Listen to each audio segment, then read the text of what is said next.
अस्सलामुअलैकुम वरहमतुल्लाहि वबरकातुहू औज़ुबिल्लाहि मिनश्शैतानिर्रजीम बिस्मिल्लाहिर्रहमानिर्रहीम సూరా 5 అల్ మాయిదా 71 to 100 ఆయాతులు. అల్ మాయిదా అనగా ఆహార పదార్థాలు నిండి ఉన్న పళ్ళెం. ఆయత్ నంబర్ 71. తమకు ఏ ఉపద్రవము సంభవించదని వారు తలపోశారు. ఈ కారణంగా వారు గుడ్డివారుగా చెవిటివారుగా ప్రవర్తించారు. అయితే ఆ తరువాత అల్లాహ్ వారి పశ్చాత్తాపాన్ని అంగీకరించాడు. కానీ ఆ తరువాత కూడా వారిలో చాలామంది అంధులు బధిరులు అయిపోయారు. అల్లాహ్ వారి చేష్టలన్నింటినీ చూస్తూనే ఉన్నాడు. తమకెలాంటి శిక్ష పడదని వారనుకున్నారు. కానీ దైవ సంప్రదాయం ప్రకారం వారిపై ఒక ఆపద వచ్చి పడింది. అదేమిటంటే సత్యాన్ని పరికించే విషయంలో వారు మరింత అంధులైపోయారు. సత్య సందేశం వారి కర్ణపుటాలకు తాకలేదు. అప్పుడు వారు అల్లాహ్ వైపుకు మరలి పశ్చాత్తాపం చెందగా అల్లాహ్ వారి పశ్చాత్తాపాన్ని ఆమోదించాడు. వారికి ఒక అవకాశం ఇచ్చాడు. కానీ ఆ అవకాశాన్ని కూడా వారిలోని చాలామంది సద్వినియోగం చేసుకోలేదు. ఫలితంగా మళ్ళీ వారిపై దైవశిక్ష విరుచుకుపడింది. ఆయత్ నంబర్ 72. అల్లాహ్ అంటే మరియం కుమారుడగు మసీహే అని చెప్పిన వారు నిస్సందేహంగా అవిశ్వాసానికి పాల్పడినట్లే. యథార్థానికి మసీహ్ ఖుద్దుగా వారితో ఇలా పలికాడు: ఓ ఇజ్రాయిలు వంశస్థులారా, నాకు మీకు ప్రభువైన అల్లాహ్ను మాత్రమే పూజించండి. ఎవడు అల్లాహ్కు సహవర్తులుగా ఇతరులను కల్పించాడో అలాంటి వాని కోసం అల్లాహ్ స్వర్గాన్ని నిషేధించాడని తెలుసుకోండి. అతని నివాసం నరకాగ్ని. దుర్మార్గులకు సహాయపడేవాడెవడూ ఉండడు. ఇంతకుముందు 17వ ఆయతులో కూడా ఈ విషయం చెప్పబడింది. గ్రంథవహుల మార్గవిహీనత ప్రస్తావనకు రావటం వల్ల మరోసారి ఈ విషయం పునరావృతమైంది. యేసును దేవుడుగా తలపోస్తున్న క్రైస్తవ వర్గం వారి అతివాదం ఇక్కడ ఖండించబడింది. మరియం కుమారుడగు మసీహ్ యేసుక్రీస్తు పాలు తాగుతున్న పసితనంలోనే మాట్లాడడం మొదలుపెట్టి అన్నిటికన్నా ముందు తాను దేవుని దాసుని అని ప్రకటించాడు. సాధారణంగా 2 ఏళ్ల కన్నా తక్కువ వయసులో ఉన్న పసిపిల్లలు మాట్లాడలేరు. ఆయన యేసుక్రీస్తు ఇలా అన్నారు: నేను అల్లాహ్ దాసుడను, ఆయన ప్రవక్తను, ఆయన నాకు గ్రంథాన్ని కూడా వసగాడు. సూరా మరియం 30. అంటే తాను దేవుని దాసున్నని ఆయన నొక్కి వక్కాణించారు. పెద్దవారైన తర్వాత కూడా ఆయన తన జాతి వారికి ఈ సందేశమే ఇచ్చాడు. ఆయన యేసుక్రీస్తు ఇలా అన్నారు: నిశ్చయంగా అల్లాహ్ నాకు ప్రభువే, మీకు ప్రభువే, కాబట్టి మీరంతా ఆయన దాస్యమే చేయండి. ఇదే రుజుమార్గం. సూరా ఆల్ ఇమ్రాన్ 51. తల్లి ఒడిలో ఉన్నప్పుడు ఆయన చెప్పింది కూడా ఇదే. చూడండి మరియం సూరా 36వ వచనం. ప్రళయ దినానికి ముందు ఆయన దివి నుంచి భూమికి దిగి వచ్చినప్పుడు కూడా ప్రపంచ మానవాళిని దేవుని ఏకత్వం మరియు దైవారాధన వైపుకే పిలుస్తారు కానీ తనను పూజించమని చెప్పరు. ఈ విషయం సహీ హదీసుల ద్వారా రూఢి అవుతుంది. ముస్లిం విద్వాంసులందరి మధ్య ఈ విషయంపై ఏకాభిప్రాయం ఉంది. దైవ ప్రవక్త యేసు ఈసా అలైహిస్సలాం పాలు త్రాగే వయస్సులోనే తాను దేవుని దాసుణ్ణి, దేవుని ప్రవక్తను అని చెప్పటమే కాక పెద్దయిన తర్వాత కూడా ఇదే ప్రకటన చేశారు. దాంతోపాటు షిర్క్ బహుదైవారాధనను ఖండించారు. షిర్కు యొక్క భయంకరమైన పర్యవసానాన్ని కూడా స్పష్టపరిచారు. షిర్కు మూలంగా నరకంలోకి నెట్టివేయబడిన వాడిని బయటకు తీసేవాడెవడు ఉండడని హెచ్చరించారు. ఆయత్ నంబర్ 73.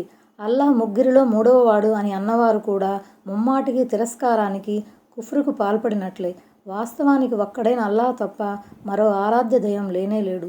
ఒకవేళ వారు గనక తమ ఈ మాటలను మానుకోకపోతే వారిలో తిరస్కార వైఖరిపై ఉండే వారికి బాధాకరమైన శిక్ష తప్పకుండా అంటుకుంటుంది. క్రైస్తవుల్లోని ఇంకొక వర్గం వారి గురించి ఇక్కడ ప్రస్తావించడం జరిగింది. వారు త్రిత్వంపై విశ్వాసం కలిగి ఉండేవారు. దీనికోసం వారు ఇచ్చిన నిర్వచనంపై స్వయంగా వారిలోనే విభేదాలున్నాయి. మొత్తానికి వీరు అల్లాహ్తో పాటు మరో ఇద్దరికి అంటే ఈసా అలైహిస్సలాంను, ఆయన తల్లి మరియం అలైహిస్సలాంను కూడా దైవాలుగా కొలిచారు. కానీ ఈ మేరకు ఈసా అలైహిస్సలాం ఎన్నడూ చెప్పలేదు. ఆ విషయమే ఖురాన్ ఈ విధంగా వివరించింది: తీర్పు దినాన సర్వలోక ప్రభువగు అల్లాహ్ హజరత్ ఈసా యేసుక్రీస్తుని ఉద్దేశించి ఇలా అడుగుతాడు: మరియం కుమారుడైన ఓ ఈసా, అల్లాహ్ను వదిలి నన్ను, నా తల్లిని దైవాలుగా చేసుకోండి అని నువ్వు జనులతో చెప్పావా? సూరా అల్ మాయిదా 116. ప్రశ్నించే ఆ తీరును బట్టి బోధపడేదేమిటంటే యేసును, ఆయన తల్లిని కూడా క్రైస్తవులు దైవాలుగా తలపోశారు.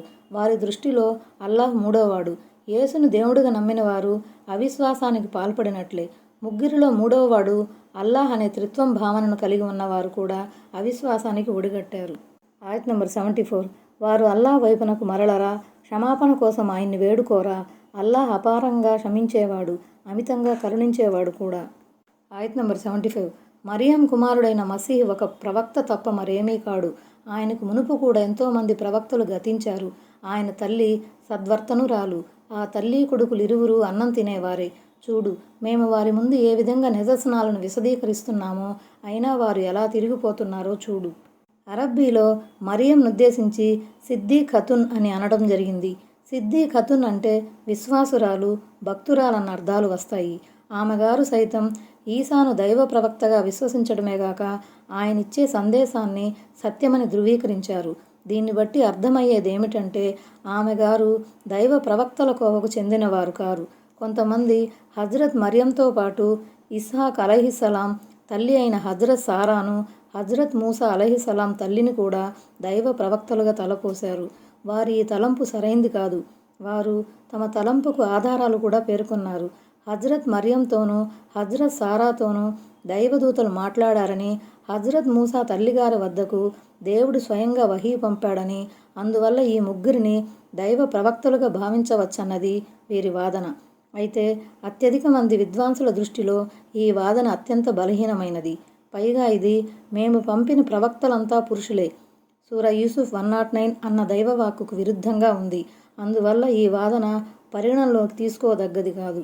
ప్రవక్త యేసు గాని మరియం గాని దేవుళ్ళు కారణానికి వారు మానవులు మాత్రమేనని చెప్పటానికి ఇది ప్రబల తార్కాణం. ఎందుకంటే అన్నపానీయాలు మానవ అవసరాలు. దేవుడైన వాడు ఇలాంటి అక్కరలకు అతీతుడై ఉంటాడు. ఆయత్ నంబర్ 76. వారితో ఇలా చెప్పు, ఏమిటి, మీరు అల్లాహ్ను కాదని మీకు నష్టం గాని లాభం గాని చేకూర్చే అధికారం లేని వారిని ఆరాధిస్తున్నారా? అల్లాహ్ మాత్రమే అన్నీ వినేవాడు, సర్వము తెలిసినవాడు. బహుదైవారాధకుల అవివేకాన్ని, అమాయకత్వాన్ని ఇక్కడ ఎత్తి చూపడం జరిగింది. ఎందుకంటే వారు తమకు ఏమాత్రం లాభ నష్టాలు చేకూర్చలేని వస్తువులను, వ్యక్తులను ఆరాధ్య దైవాలుగా చేసుకున్నారు. లాభ నష్టాల సంగతి అలా ఉంచండి. కనీసం తమను మొరపెట్టుకునే వారి మొరలను ఆలకించే, వారి మనోరథాన్ని తెలుసుకునే శక్తి కూడా వాటికి వారికి లేదు. ఈ శక్తి ఒక్క అల్లాహకే సొంతం. అందుకే కష్టాల నుంచి గట్టెక్కించేవాడు, అక్కరలను తీర్చేవాడు అల్లాహ్ మాత్రమే. ఆయత్ నంబర్ 77. ఇలా చెప్పేయి, ఓ గ్రంథవహులారా, మీరు మీ ధర్మంలో అన్యాయంగా హద్దులు మీరకండి. పూర్వం తాము మార్గం నుంచి తప్పడమే కాక ఎంతోమందిని మార్గం నుంచి తప్పించి రుజుమార్గ భ్రష్టులైన వారి మనోవాంఛలను అనుసరించకండి. అంటే సత్యాన్ని నమ్మి నడుచుకునే విషయంలో హద్దు మీరు ప్రవర్తించరాదని భావం. దేన్ని ఏ మేరకు ఆచరించమని అనబడిందో ఆ మేరకే ఆచరించాలి. ధర్మంలో ఏ వస్తువుకు ఏ స్థాయి ఉందో దాన్ని ఆ స్థానంలోనే ఉంచాలి. భక్తి విశ్వాసాలలో అవధులు మీరి దైవ దౌత్యాన్ని, దైవ ప్రవక్తను దైవత్వపు స్థానంలో ప్రతిష్ఠించడం ఎంతమాత్రం తగదు. కానీ గ్రంథవహులైన మీరు క్రైస్తవులు దైవ ప్రవక్త ఈసా యేసు అలైహిస్సలాంను ఏకంగా దైవత్వపు స్థానంలో కూర్చోబెట్టి ధర్మంలో అతిశయిల్లారు, హద్దు మీరు ప్రవర్తించారు. ఈ అతివాదం అన్ని కాలాలు, అన్ని యుగాల్లోనూ షిర్కుకు, అపమార్గానికి ద్వారం తెరిచింది. సాధారణంగా మనిషి తాను నమ్మేవారిని గాఢంగా ప్రేమిస్తాడు. ఈ ప్రేమ ఒక్కోసారి శృతిమించి రాగాన పడుతుంది. తమ మధ్యన ఉన్న ఇమామును, నాయకుణ్ణి, గురువును కూడా పైగంబరుల మాదిరిగా పరమ పునీతులుగా తలపోస్తాడు. అందుకే వారిని విమర్శకు అతీతులుగా భావిస్తాడు. దురదృష్టవశాత్తు ఈ అతివాదం ముస్లిం సమాజంలోనూ జరబడింది. వారు కొంతమంది ఇమాముల పట్ల గల అభిమానంలో అతిశయల్లి వారి అభిప్రాయాలను, తీర్పులను, ఇజ్తిహాద్ను శిరోధార్యంగా తీసుకోవటమే గాక వాటికి దైవ ప్రవక్త సల్లల్లాహు అలైహి వసల్లం ప్రవచనాల కన్నా ఎక్కువ ప్రాముఖ్యాన్ని ఆపాదించారు. మితిమీరి ప్రవర్తించడంలో ఇది కూడా ఒక భాగమే. అంటే ధర్మావలంబన విషయంలో మీరు మీ పూర్వీకుల అడుగుజాడల్లో నడవకండి. ఒక దైవ ప్రవక్తను సరాసరి దేవునిగా చేసేసి తాము దారి తప్పిందిగాక ఇతరులను సైతం పెడత్రోవ పట్టించేవారు మీకు మార్గదర్శకులు ఎలా అవుతారు? ఆయత్ నంబర్ 78. ఇజ్రాయిల్ సంతతిలోని అవిశ్వాసులు దావూదు నోట, మరియం పుత్రుడైన ఈసా నోట శపించబడ్డారు.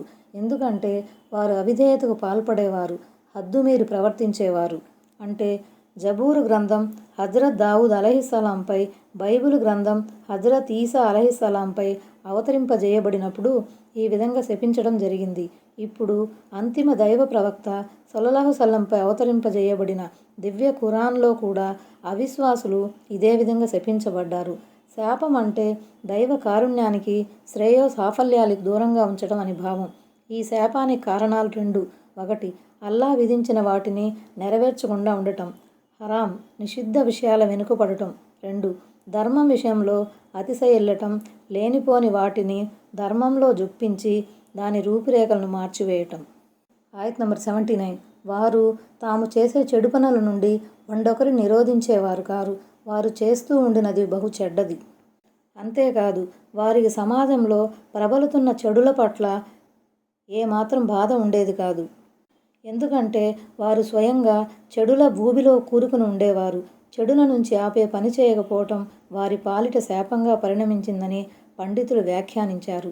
చెడు తమ కళ్ళ ముందరే జరుగుతున్నా దాన్ని అడ్డుకోకుండా చూసి చూడనట్లుగా ప్రవర్తించడం చాలా పెద్ద నేరం. ఇది దైవాగ్రహానికి కారణభూతమవుతుంది. హదీసులో కూడా ఈ అపరాధానికి ఒడిగట్టిన వారిని గట్టిగా హెచ్చరించడం జరిగింది.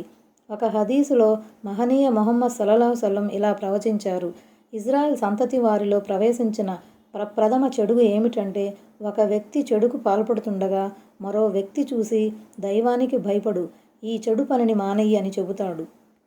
కానీ ఆ మరునాడే చెడుకు పాల్పడిన ఆ వ్యక్తితో కలిసి కూర్చోవటానికి, అతనితో కలిసి తినడానికి, త్రాగటానికి ఏమాత్రం సిగ్గుపడడు. మరి వాస్తవానికి అతను దాన్ని అసహించుకోవాల్సింది, అతనికి దూరంగా ఉండాల్సింది. ఈమాన్, విశ్వాసం కోరేది కూడా ఇదే. వారి ఈ ద్వంద్వ స్వభావం మూలంగా అల్లాహ్ వారి మధ్య వైమనస్యాన్ని సృష్టించాడు. కడకు వారు దైవాగ్రహానికి పాత్రులయ్యారు. తరువాత ఆయన సల్లల్లాహు సల్లం ఇలా అన్నారు: దైవ సాక్షి, మీరు తప్పకుండా ప్రజల మంచిని గురించి ఆదేశించండి, చెడుల నుంచి వారించండి, దుర్మార్గుని చేయి పట్టుకోండి, లేకపోతే మీకు అదే గతి పడుతుంది. ఈ విద్యుక్త ధర్మాన్ని గనక పరిత్యజిస్తే దైవ శిక్షకు గురి కావాల్సి వస్తుందని, ఆ తర్వాత దైవాన్ని వేడుకొన్న వేడుకోళ్లు స్వీకారయోగ్యం కాజాలవని వేరొక ఉల్లేఖనంలో చెప్పబడింది. ఆయత్ నంబర్ 80. వారిలో చాలామందిని నీవు చూస్తావు, వారు అవిశ్వాసులతో స్నేహ సంబంధాలు పెట్టుకుంటారు. వారు తమ స్వయం కోసం ఏదైతే ముందుకు పంపుకున్నారో అది చాలా చెడ్డది. అందుకే అల్లాహ్ వారి పట్ల అప్రసన్నుడయ్యాడు. వారు కలకాలం శిక్షలో పడి ఉంటారు. ఇది అవిశ్వాసులతో చేసిన స్వార్థపూరిత చెలిమికి లభించిన పర్యవసానం. వారి ఈ వైఖరికి దేవుడు ఆగ్రహించాడు. ఈ ఆగ్రహం వారి నరక శిక్షకు ప్రధాన కారణమైంది. ఆయత్ నంబర్ 81. వారికి అల్లాహ్ పట్ల, ప్రవక్త పట్ల, ప్రవక్తపై అవతరింపజేయబడిన దాని పట్ల విశ్వాసమే గనక ఉంటే వారు అవిశ్వాసులను స్నేహితులుగా చేసుకునేవారే కాదు. కానీ వారిలో చాలామంది దైవ విధేయతకు దూరమైపోయారు. దీని భావం ఏమిటంటే, మనోక్షేత్రంలో విశ్వాస్, ఈమాన్ విత్తనం నాటుకున్నవారు అవిశ్వాసులతో ఎన్నడూ చెలిమి చేయరు. ఆయత్ నంబర్ 82. విశ్వాసుల పట్ల శత్రుత్వంలో అందరికన్నా ఎక్కువగా కరడుగట్టిన వారు యూదులు మరియు ముష్రిక్కులని నీవు తెలుసుకుంటావు. ఇక విశ్వాసులతో స్నేహం విషయానికి వస్తే, మేము సహాయకులం, నసారా లేక క్రైస్తవులు అని చెప్పుకునే వారిని నీవు ఎక్కువ సన్నిహితులుగా చూస్తావు. ఎందుకంటే వారిలో పండితులు, భవబంధాలకు దూరంగా ఉండే మతాచార్యులు ఉన్నారు. ఇంకో విషయం ఏమిటంటే, వారు అహంకారం చూపరు. ఎందుకంటే యూదులలో అసూయ ద్వేషాలు అధికం. వారు నిత్యం సత్యం పట్ల వైముఖ్య ధోరణి ప్రదర్శిస్తారు. అహంకారంతో మత ప్రబోధకులను, విద్వాంసులను అఘోరపరుస్తారు. అందుకే దైవ ప్రవక్తల్ని సైతం ధిక్కరించే, హతమార్చే ప్రవృత్తి వారిలో ప్రబలింది. ఆఖరికి వారు అంతిమ దైవ ప్రవక్త సల్లల్లాహు సల్లం సైతం హత్య చేసేందుకు అనేకసార్లు కుట్ర పన్నారు. ఆయన సల్లల్లాహు సల్లంపై చేతబడి చేశారు. రకరకాలుగా ఆయన సల్లల్లాహు సల్లం లక్ష్యానికి అవరోధం కల్పించే నీచ ప్రయత్నాలు చేశారు. ఈ విషయంలో ముష్రిక్కులు కూడా దాదాపు ఇదే విధంగా వ్యవహరించారు. అరబ్బీలో రుహబాన్ అనబడింది. రుహబాన్ అంటే ఆరాధనాపరులు, ఏకాంత కుహరాల్లో దైవ ధ్యానం చేసుకునే వారిని భావం. కిస్సీసీన్ అంటే పండితులు, ప్రబోధకులని అర్థం. క్రైస్తవుల్లోని ఈ మతాచార్యులలో ధర్మ జ్ఞానంతో పాటు వినయ వినమ్రతలు తొణికిసలాడుతాయి. ఎవరైనా మీ కుడి చెంపపై కొడితే వారికి ఎడమ చెంపను అప్పజెప్పండని వారి గ్రంథాలలో లిఖించబడి ఉంది. అంటే జగడాలకు, తగవులకు దూరంగా ఉండమని భావం. ఈ కారణంగా క్రైస్తవులు ముస్లింల పాలిట యూదుల కన్నా చాలా దగ్గరివారు. అయితే ఇస్లాం పట్ల శత్రుత్వం విషయంలో క్రైస్తవులు ఇతరుల కన్నా కొంచెం మెతక వైఖరిని అవలంబించినప్పటికీ వైరభావం అనేది క్రైస్తవుల్లో కూడా ఉంది. శిలువ యుద్ధాలతో మొదలైన ఈ వైర వైఖరిని ఇప్పటిదాకా ఏదో విధంగా వారు కొనసాగిస్తూనే ఉన్నారు. ఈ మధ్య కాలంలోనైతే ఇస్లాంకు వ్యతిరేకంగా యూదులు, క్రైస్తవులు ఏకమై సంఘటితంగా తమ కార్యకలాపాలను కొనసాగిస్తున్నారు. అందుకే దివ్య ఖురాన్ ఉభయులతోనూ స్నేహ సంబంధం కుదుర్చుకోరాదని తాకీదు చేసింది. ఆయత్ నంబర్ 83. ప్రవక్తపై అవతరించిన దానిని వారు విన్నప్పుడు సత్యాన్ని గ్రహించిన కారణంగా వారి కళ్ళ నుంచి కన్నీరు ప్రవహించటం నీవు గమనిస్తావు. వారిలా అంటారు, మా ప్రభూ, మేము విశ్వసించాము, కాబట్టి మా పేర్లను కూడా ధృవీకరించే వారితో పాటు వ్రాసుకో. ఆయత్ నంబర్ 84. మేము అల్లాహ్ను, మా వద్దకు వచ్చిన సత్యాన్ని విశ్వసించకుండా ఉండటానికి ఇక మా వద్ద మిగిలిన సాకు ఏముంది? మా ప్రభువు మమ్మల్ని సజ్జనుల సహచర్యంలో చేరుస్తాడన్న ఆశ మాకుంది. అబిసీనియా, ఇథియోపియా దేశంలో నివసించే క్రైస్తవుల నేపథ్యంలో ఈ ఆయతులు అవతరించాయి. అబిసీనియాలో అస్సమా నజాషీ అనే చక్రవర్తి ఉండేవాడు. అది క్రైస్తవ రాజ్యం. కొన్ని ఉల్లేఖనాల ప్రకారం దైవ ప్రవక్త సల్లల్లాహు సల్లం ఆ రోజుల్లో హజ్రత్ అమ్ర్ బిన్ ఉమయ్య జమ్రీ రజియల్లాహు అన్హు ద్వారా నజాషీ చక్రవర్తికి ఒక లేఖను పంపించారు. ఆయన ఆ లేఖ నజాషీకి చదివి వినిపించారు. ఆ ఉత్తరంలోని సంగతిని గ్రహించిన నజాషీ అప్పటికే మక్కా నుంచి తమ దేశానికి వలస వచ్చిన ముస్లింలను జాఫర్ బిన్ అబీ తాలిబ్ రజియల్లాహు అన్హును తన దర్బారుకు పిలిపించాడు. క్రైస్తవ మతాచార్యులను, పండితులను కూడా సమావేశపరిచాడు. ఖురాన్ను పారాయణం చేసి వినిపించమని హజ్రత్ జాఫర్ రజియల్లాహు అన్హును పురమాయించాడు. నజాషీ చక్రవర్తి ఆజ్ఞానుసారం హజ్రత్ జాఫర్ రజియల్లాహు అన్హు మరియం సూరాను చదివి వినిపించారు. ఈ సూరాలో ప్రవక్త యేసు గొప్పదనాన్ని గురించి చెబుతూనే ఆయన ఒక దైవ ప్రవక్త అని, దేవుని దాసుడని స్పష్టంగా చెప్పబడింది. ఈ సత్యాన్ని తెలుసుకుని వారంతా అమితంగా ప్రభావితులయ్యారు. వారి కళ్ళు చెమ్మగిల్లాయి. వారంతా ఈ సత్యాన్ని విశ్వసించారు. మరికొంతమంది పండితుల అభిప్రాయం ప్రకారం స్వయంగా నజాషీ చక్రవర్తియే కొంతమంది క్రైస్తవ పండితులను ముహమ్మద్ సల్లల్లాహు సల్లం వద్దకు పంపాడు. వారి ముందు ముహమ్మద్ సల్లల్లాహు సల్లం ఖురాన్ చదివి వినిపించగానే వారు అప్రయత్నంగా కంటతడి పెట్టారు, ఇస్లాంను స్వీకరించారు. దివ్య ఖురాన్ ఆయతులను విన్నప్పుడు వారు ప్రభావితులైన తీరు ఇందులో అభివర్ణించబడింది. దివ్య ఖురాన్లో మరికొన్ని చోట్ల కూడా ఇటువంటి క్రైస్తవుల ప్రస్తావన వచ్చింది.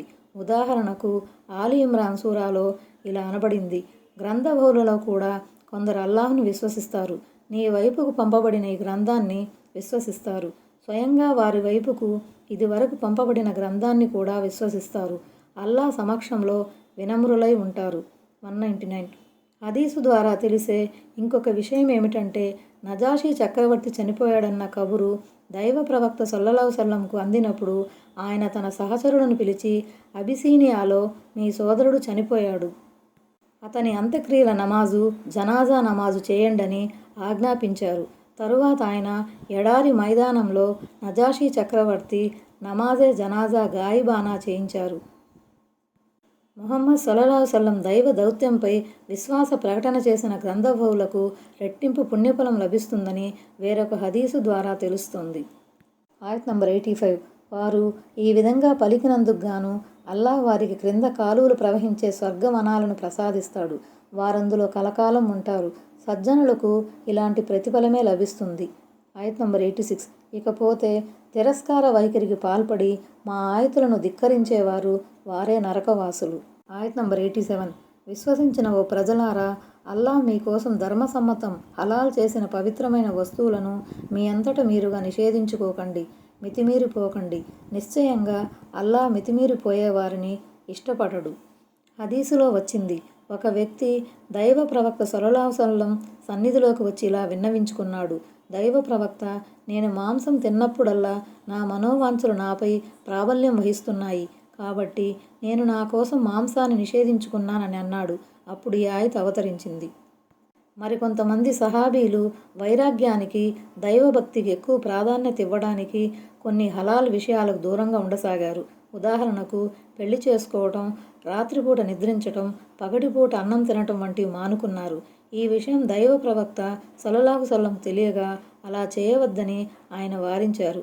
హజ్రత్ ఉస్మాన్ బిన్ మజ్ఊన్ రజియల్లాహు అన్హు అనే సహాబీ తన భార్యకు దూరంగా ఉండసాగారు. ఆయన భార్య చేసిన ఫిర్యాదును పురస్కరించుకొని దైవ ప్రవక్త సల్లల్లాహు అలైహి వసల్లం ఆయన కూడా మందలించారు. హదీసు గ్రంథాల ఆధారంగా మొత్తానికి ఆయతు ద్వారాను హదీసుల ద్వారాను బోధపడేదేమిటంటే, దేవుడు ధర్మసమ్మతంగా ఖరారు చేసిన ఏ వస్తువునైనా మనుషులు తమంతట తాముగా నిషేధించుకోవటం లేక వాటికి దూరంగా ఉండటం భావ్యం కాదు.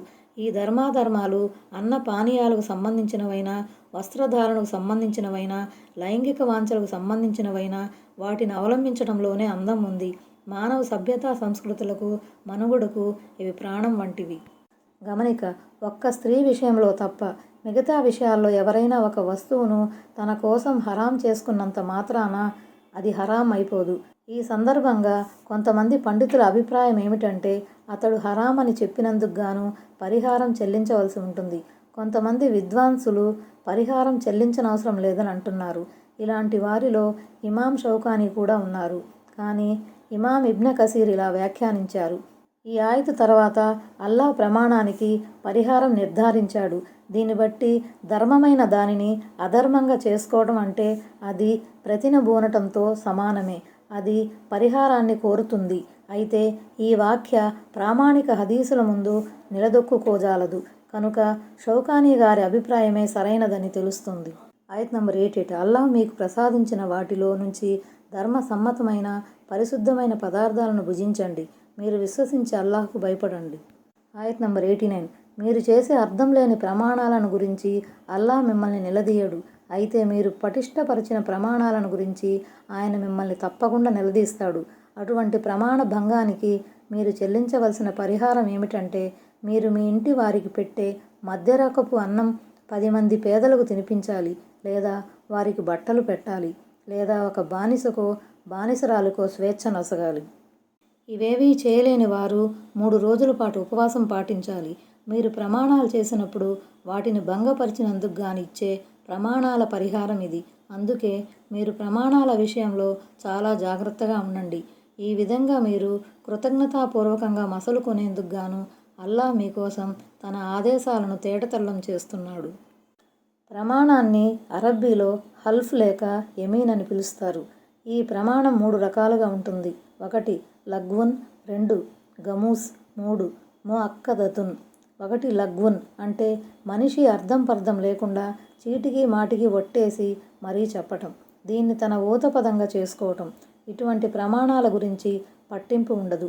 2 గమూస్ అంటే మనిషి ఎదుటివారిని మోసగించటానికి ఉద్దేశపూర్వకంగా చేసే అబద్ధపు ప్రమాణం. ఇది మహాపరాధం, ఘోరాతి ఘోర పాపం. ఇటువంటి ప్రమాణానికి పరిహారం ఉండదు. 3 ముఅక్కదతున్ అంటే మనిషి తన మాటను దృఢం చేయడానికి ఉద్దేశపూర్వకంగా ప్రమాణం చేయటం. ఇటువంటి భాషను గనక అతను తప్పితే పై ఆయతులో పేర్కొనబడిన పరిహారం కఫారా చెల్లించవలసి ఉంటుంది. ఈ అన్నం ఏ పరిమాణంలో ఉండాలి అన్న విషయమై ప్రామాణిక ఉల్లేఖనం ఏదీ లేదు. అయితే ఇమాం షాఫీ గారు ఒక్కో పేదవానికి 1 ముద్ ఆహారం పెట్టాలని అభిప్రాయపడ్డారు. దీనికోసం ఆయన రంజాన్ మాసంలో ఉపవాస స్థితిలో భార్యతో సంభోగించిన పాపానికి పరిహారంగా పేదలకు అన్నం పెట్టమని చెబుతున్న హదీసును ఆధారంగా తీసుకొని ఈ నిర్ధారణకు వచ్చారు. ఎందుకంటే సదరు వ్యక్తికి దైవ ప్రవక్త సల్లల్లాహు అలైహి వసల్లం 15 సాల ఖర్జూరాలు ఇచ్చి వాటిని 60 మంది పేదవారికి పంచిపెట్టమన్నారు. 1 సా 4 ముద్లకు సమానం. దీని ప్రకారం ప్రమాణ భంగానికి పరిహారం క్రింద 10 మంది నిరుపేదలకు ఒక్కొక్కరికి 1 ముద్దు చొప్పున ఆహారం సమకూరిస్తే సరిపోతుంది. 10 ముద్దులు కలిపితే మొత్తం దాదాపు 6 కిలోలు అవుతాయి. బట్టలు పెట్టే విషయంలోనూ భిన్నాభిప్రాయం ఉంది. సాధారణంగా ఒక మనిషి నమాజ్ చేసుకునేందుకు వీలుగా సరిపోయే 1 జత బట్టలన్న అర్థం వస్తుంది. మరికొంతమంది ఇంతకుముందు అంశంలో పేర్కొనబడిన ఆహార పరిమాణాన్ని, అలాగే ఇందులోని వస్త్ర నిర్ణయాన్ని ప్రాంతీయ ప్రజల పరిస్థితులను బట్టి నిర్ణయించాలని అభిప్రాయపడ్డారు. అంటే వీటిని కాలాన్ని బట్టి, ప్రాంతాన్ని బట్టి, ప్రజల స్థితిగతులను బట్టి నిర్ణయించవచ్చన్నమాట. వివరాలకు ఈ ఆయతుకు వ్యాఖ్యానంగా ఇబ్న్ కసీర్ వెల్లడించిన అభిప్రాయాన్ని అధ్యయనం చేయవచ్చు. పొరపాటున జరిగిన హత్యకు చెల్లించవలసిన దియత్ను పోలుస్తూ ఇక్కడ కూడా ముస్లిం బానిసను లేక బానిసరాలిని మాత్రమే విడుదల చేయాలని కొంతమంది పండితులు భావిస్తున్నారు. అయితే ఈ ఆయతులో అలాంటి ఆంక్షలేవీ లేవని, స్వేచ్ఛ వసగబడే బానిస ముస్లిం అయినా అవిశ్వాస అయినా పర్వాలేదని ఇమాం షౌకాని అంటున్నారు. పైన పేర్కొనబడిన మూడింటిలో ఏ ఒక్కటి నెరవేర్చగలిగే శక్తి లేని వారు 3 రోజుల పాటు ఉపవాసం పాటిస్తే సరిపోతుంది. ఈ ఉపవాసాలు నిరంతరం మధ్యలో నాగా లేకుండా పాటించాలని కొంతమంది విద్వాంసులు అభిప్రాయపడుతుండగా వీలును బట్టి పాటించినా సరిపోతుందని మరికొంతమంది అంటున్నారు. ఆయత్ నంబర్ 90. ఓ విశ్వసించిన వారలారా, సారాయి, జూదం, బలిపీఠాలు, జోస్యం కోసం వాడే బాణాలు ఇవన్నీ పరమ జుగుప్సాకరమైన విషయాలు, శైతాన్ చేష్టలు. కాబట్టి వాటికి దూరంగా ఉండండి. మీరలా చేస్తే సాఫల్యం పొందవచ్చు. సారాయి గురించి ఇవ్వబడిన 3వ ఆదేశం ఇది. మొదటి 2 ఆదేశాలలో స్పష్టంగా దీని గురించి వారించడం జరగలేదు. కానీ ఇక్కడ దీంతో పాటు జూదం, బహుదైవోపాసన స్థలాలు, పాచికల ద్వారా జోస్యం తెలుసుకోవటం వీటన్నిటినీ పరమ జుగుప్సాకరమైనవిగా పేర్కొని అత్యంత స్పష్టమైన మాటల్లో వాటన్నిటినీ నిషేధించడం జరిగింది. అంతేకాదు వీటి వల్ల కలిగే దుష్పరిణామాన్ని గురించి కూడా ఇక్కడ హెచ్చరించడం గమనార్హం. ఆఖరికి మీరు వీటినికనైనా మానుకుంటారా లేదా అని చెప్పి విశ్వాసులకు పరీక్ష పెట్టడం జరిగింది. నికార్సైన విశ్వాసులంతా ఈ ఆయత అవతరించగానే దేవుని అభిమతాన్ని పసిగట్టి మద్య సేవనాన్ని పరిత్యజించారు. ఓ ప్రభు, మేము వీటిని మానుకున్నామని క్రియాత్మకంగా సమాధానమిచ్చారు. కానీ నేటి ఆధునిక మేధావులు కొందరు దీనిపై తలతిక్క ప్రశ్నలు వేస్తున్నారు. సారాయిని హరాంగా ప్రకటించిన ఆయతు ఖురాన్లో ఎక్కడా లేదే అని అంటున్నారు. సారాయిని ఒక పైశాచిక చేష్టగా అభివర్ణించి దానికి దూరంగా ఉండమని చెప్పటం హరాం కాకపోతే ఏమిటి? ఆధునిక సోకాల్డ్ పండితులు దాన్ని నిషేధాజ్ఞల జాబితాలో చేర్చకపోతే అది వారి కర్మ. దాని ద్వారా వారు చెప్పదలిచిందేమిటి? ఒక నీచమైన పని, శైతాన్ చేష్ట కూడా ధర్మసమ్మతం కాగలదని వారు రుజువు చేయదలుస్తున్నారా? సాఫల్యానికి దోహదపడే వస్తువులు, పతనానికి కారణభూతమయ్యే వస్తువులు రెండునూ ధర్మసమ్మతమైనవేనని వారు చెప్పదలుస్తున్నారా? ఇన్నా లిల్లాహి వ ఇన్న ఇలైహి రాజిఊన్. ఆయత్ నంబర్ 91. సారాయి, జూదాల ద్వారా మీ మధ్య విరోధాన్ని, ద్వేషాన్ని సృజించాలని, అల్లా స్మరణ నుంచి, నమాజు నుంచి మిమ్మల్ని దూరంగా ఉంచాలని శైతాను కోరుకుంటున్నాడు. కనుక ఇకనైనా వాటిని మానుకోండి. సారాయి, జూదం వల్ల పొడసూపే మరిన్ని చెడుగులు ఇక్కడ పేర్కొనబడ్డాయి. ఆ చెడుగులు సామాజికమైనవి, ధార్మికమైనవి కావచ్చు. అందుకే మద్యపానాన్ని అపరాధాల అమ్మగా అభివర్ణించడం జరిగింది. అలాగే జూదం కూడా పరమ దరిద్రమైన వ్యసనం. ఈ వ్యసనానికి దాసోహమన్న వ్యక్తి ఎందుకు పనికిరానివాడుగా మారిపోతాడు. గొప్ప గొప్ప జమీందారులు, శ్రీమంతులే దీని వాతన పడి బిచ్చగాళ్లుగా మారిపోయారు. ఆయత్ నంబర్ 92. అల్లాకు విధేయత చూపండి, ఆయన ప్రవక్తకు విధేయత చూపండి. చెడుల పట్ల కడు జాగ్రత్తగా ఉండండి. ఒకవేళ మీరు గనక విముఖత చూపితే మా ప్రవక్తపై ఉన్న బాధ్యతల్లా స్పష్టంగా విషయాన్ని అందచేయటం వరకేనని తెలుసుకోండి. ఆయత్ నంబర్ 93. విశ్వసించి సత్కార్యాలు చేసేవారు ఇంతకు మునుపు తిన్నదానికి, తాగిన దానికి వారిపై ఎటువంటి పాపం ఉండదు. కాకపోతే వారు ఇక మీదట భయభక్తులతో మెలగాలి. విశ్వసించి మంచి పనులు చేయాలి. మళ్ళీ భయభక్తుల వైఖరిని అవలంబించాలి. విశ్వసించాలి. మళ్ళీ అల్లాహకు భయపడుతూ సద్వర్తనులుగా మసలుకోవాలి. ఇటువంటి సద్వర్తనలనే అల్లాహ్ ప్రేమిస్తాడు. మద్యపానాన్ని నిషేధించిన తర్వాత కొంతమంది ప్రవక్త సహచరులు రజియల్లాహు అన్హు ఆలోచనలో పడిపోయారు. అంతకుముందు చాలామంది భక్తిపరులైన సహచరులు మద్యం సేవించేవారు. మరి చూడబోతే వారంతా విశ్వసించి మంచి పనులు చేసిన వారే. వారిలో చాలామంది దైవ మార్గంలో పోరాడి అమరగతి నొందారు. మరి వారి సంగతి ఏమిటి అన్నది వారి సందేహం. ఈ ఆయతు ద్వారా వారి సందేహ నివృత్తి చేయబడింది.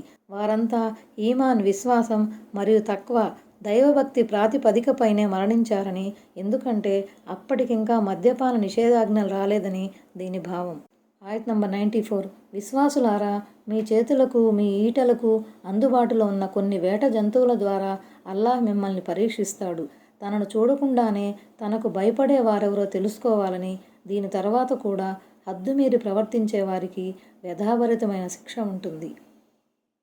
దగ్గరలో ఉన్న వేట జంతువులను, చిన్నపాటి జంతువులను సాధారణంగా చేత్తోటే పట్టుకోవడం జరుగుతుంది. దూరంలో ఉన్న వేట జంతువుల కోసం ఈటెలు, బాణాలు ఉపయోగించబడేవి. అందువల్ల ఆనాటి స్థితిగతుల దృష్ట్యా ఈ విధంగా విషయం ప్రస్తావించబడింది. అయితే ఎహ్రాం స్థితిలో ఏ విధంగా వేటాడినా, ఏ ఆయుధాలతో పరికరాలతో వేటాడినా నిషిద్ధమే అవుతుంది. వేట అరబ్బుల ఉపాధి అన్వేషణలో అంతర్భాగం. అందుకే దేవుడు ఎహ్రాం స్థితిలో వేటాడడాన్ని నిషేధించి వారికి పరీక్ష పెట్టాడు. ముఖ్యంగా దైవ ప్రవక్త సహచరులు హుదైబియా వద్ద బస చేసినప్పుడు ఎన్నో వేట జంతువులు వారికి దాపులో కనిపించేవి. అయితే ఆ రోజుల్లోనే ఈ 4 ఆయతులు అవతరించాయి. వీటిలో సంబంధిత ఆజ్ఞలు ఇవ్వబడ్డాయి. ఆయత్ నంబర్ 95. ఓ విశ్వాసులారా, మీరు ఇహ్రాం స్థితిలో ఉన్నప్పుడు వేట జంతువులను చంపకండి. మీలో ఎవరైనా ఉద్దేశపూర్వకంగా దాన్ని చంపినట్లయితే అతడు తాను చంపిన జంతువుకు సమానమైన జంతువును పరిహారంగా చెల్లించటం అవశ్యం. దానిని మీలోని ఇరువురు న్యాయశీలురు నిర్ణయించాలి. పరిహారంగా ఇవ్వబడే జంతువును కుర్బానీ నిమిత్తం కాబా వద్దకు చేర్చాలి, లేదా ఆ పాపానికి పరిహారంగా కొంతమంది పేదలకు అన్నం పెట్టాలి, లేదా దానికి సమానంగా ఉపవాసం పాటించాలి. తాను పాల్పడిన చేష్టకు ఫలితాన్ని చవిచూసేందుకు ఈ విధంగా నిర్ధారించబడింది. గతంలో జరిగిన దాన్ని అల్లాహ్ మన్నించాడు. ఇక మీదట కూడా ఎవరైనా అలా చేస్తే అల్లాహ్ ప్రతీకారం చేస్తాడు. అల్లాహ్ సర్వాధికుడు, ప్రతీకారం చేసేవాడును. వేటాడే జంతువులంటే కేవలం తినటానికి పనికొచ్చే జంతువులు మాత్రమేనని ఇమాం షాఫయి అభిప్రాయపడ్డారు. అవి తప్ప ఇతరత్రా భూచర జంతువులను ఇహ్రాం స్థితిలో చంపినా పర్వాలేదని చెప్పారు. కానీ అత్యధిక మంది పండితుల దృష్టిలో ఈ విచక్షణకు తావులేదు. తినడానికి ఉపయోగపడే జంతువులైనా, ఇతరత్రా జంతువులైనా వేటిని చంపకూడదు. కానీ హదీసులలో పేర్కొనబడిన 5 రకాల జంతువులు మాత్రం ఎట్టి పరిస్థితుల్లోనైనా చంపవచ్చు. అవేమంటే 1 కాకి, 2 డేగ, 3 తేలు, 4 ఎలుక, 5 పిచ్చికుక్క. సహీ ముస్లిం కితాబుల్ హజ్. మరి పాము సంగతేమిటి అని హజరత్ నాఫే గారిని అడగ్గా దాన్ని చంపే విషయంలో భేదాభిప్రాయానికి తావేలేదు అని ఆయన బదులిచ్చారు. ఇమాం మాలిక్, ఇమాం అహ్మద్ తదితరుల పండితులు తోడేలు, క్రూరమృగాలు, చిరుతపులి, పెద్ద పులి, సింహం లాంటి జంతువులను కరిచే కుక్కల కోవలోకి తీసుకున్నారు. అందుచేత ఎహ్రాం స్థితిలో ఈ క్రూర జంతువులను చంపటం ధర్మసమ్మతమేనని భావించారు. ఉద్దేశపూర్వకంగా అన్న పదాన్ని బట్టి కొంతమంది విద్వాంసులు ఏమంటారంటే, పొరపాటు వల్ల కానీ, మరపు వల్ల కానీ చంపిన జంతువుకు గాను పరిహారం, ఫిదియా చెల్లించనవసరం లేదు. కానీ మెజారిటీ ఉలమాలు మాత్రం ఎట్టి పరిస్థితుల్లోనూ పరిహారం చెల్లించాల్సిందేనని అంటున్నారు. ఎందుకంటే ఈ ఆయతులో ఉద్దేశపూర్వకంగా అన్న పదం సాధారణ పరిస్థితుల దృష్ట్యా చెప్పబడిందే కానీ అది నియమం కాదు. ఖురాన్లో ఇటువంటి ఉదాహరణలు చాలా ఉన్నాయి. సమానమైన జంతువు లేక అలాంటి జంతువు అంటే సృష్టిరీత్యా, పరిమాణం రీత్యా దాంతో సరితూగే జంతువు అన్నమాట. హనఫీ విద్వాంసులు తలపోస్తున్నట్లుగా వెలరీత్యా సమానమైన జంతువు కాదు. ఉదాహరణకు జింకను చంపినట్లయితే దానికి సమానమైన మేకను పరిహారంగా ఇవ్వాలి. దుప్పిని చంపినట్లయితే అందుకు ఒక ఆవును పరిహారంగా ఇచ్చుకోవాలి. అయితే ఒకవేళ చంపిన జంతువుకు సమానమైన జంతువు ఏదీ లభ్యం కాని పక్షంలో దాని ఖరీదు కూడా పరిహారంగా ఇవ్వవచ్చు. ఆ పరిహార మొత్తాన్ని మక్కాకు పంపించాలి. ఒకవేళ చంపబడిన జంతువుకు సమానమైన అదే కోవకు చెందిన జంతువు దొరక్కపోతే అట్టి పరిస్థితుల్లో న్యాయసమ్మతంగా ఆ జంతువు వెలను నిర్ధారించి ఆ మొత్తంతో ఆహార పదార్థాలను కొని మక్కా నగరంలోని పేద ప్రజల మధ్య ఒక్కొక్కరికి ఒక్కో ముద్దు చొప్పున పంపిణీ చేయడం జరుగుతుంది. హనఫీ పండితుల ప్రకారం ఒక్కో పేదవాడికి 2 ముద్దుల చొప్పున ఇవ్వాల్సి ఉంటుంది. ఈ పరిహారం జంతువు రూపేణా కానీ, వెల రూపేణా కానీ కాబాకు చేరాలి. ఇక్కడ కాబా అంటే మొత్తం హరం ప్రాంతం. అంటే ఆ పరిహారం మక్కా హరం ప్రాంత పరిధిలో నివసించే నిరుపేదలకు పంచాలి. పరిహారంగా పేదలకు అన్నం తినిపించడం కానీ, లేక అందుకు సమానంగా ఉపవాసాలు పాటించడం కానీ రెండిట్లో ఏదైనా చేయవచ్చు. చంపబడిన జంతువు మూల్యాన్ని బట్టి పేదలకు పెట్టబడే అన్నంలో హెచ్చుతగ్గులు ఉన్నట్లే ఉపవాసాలలో కూడా హెచ్చుతగ్గులుంటాయి. ఉదాహరణకు ఇహ్రాం దీక్షలో ఉన్న వ్యక్తి గనక ఒక జింకను చంపితే దానికి సమానమైన జంతువుగా మేకను పరిగణనలోకి తీసుకొని జిబహ్ కొరకు దానిని కాబాకు తరలించాలి. ఒకవేళ మేక గనక లభ్యం కాకపోతే హజ్రత్ ఇబ్న్ అబ్బాస్ రజియల్లాహు అన్హు అభిప్రాయం ప్రకారం 6 అగత్య పరులకు అన్నం పెట్టాలి, లేదా 3 రోజుల పాటు ఉపవాసం ఉండాలి. ఒకవేళ 12 కొమ్ములు గల పెద్ద జింకనో ఆ స్థాయికి చెందిన మరేదైనా జంతువునో చంపితే దానికి సమానంగా ఆవును పరిహారం ఇవ్వాల్సి ఉంటుంది. మరి ఆ సమయంలో ఆవు గనక లభ్యం కాకపోతే 20 మంది అభాగ్యులకు అన్నం పెట్టాలి, లేదా 20 రోజుల పాటు ఉపవాసం పాటించాలి. చంపబడిన జంతువు దీనికన్నా పెద్ద తరహాకు చెందినదైతే అప్పుడు పరిహారంగా ఒంటెను సమర్పించుకోవాలి. మరి ఒంటె గనక లభ్యం కాకపోతే 30 మంది పేదలకు అన్నం పెట్టాలి లేదా 30 రోజుల పాటు ఉపవాసం ఉండాలి. ఆయత్ నంబర్ 96. సముద్రపు జంతువులను వేటాడటం, దాని ఆహారం మీ కొరకు ధర్మసమ్మతం గావించబడింది, మీ ప్రయోజనం కోసం, ప్రయాణీకుల కోసం కూడా. అయితే మీరు ఇహ్రాం స్థితిలో ఉన్నంత వరకు భూమిపై వేటాడటం నిషేధించబడింది. అల్లాహ్కు భయపడండి, ఆయన వద్దకే మీరంతా సమీకరించబడతారు.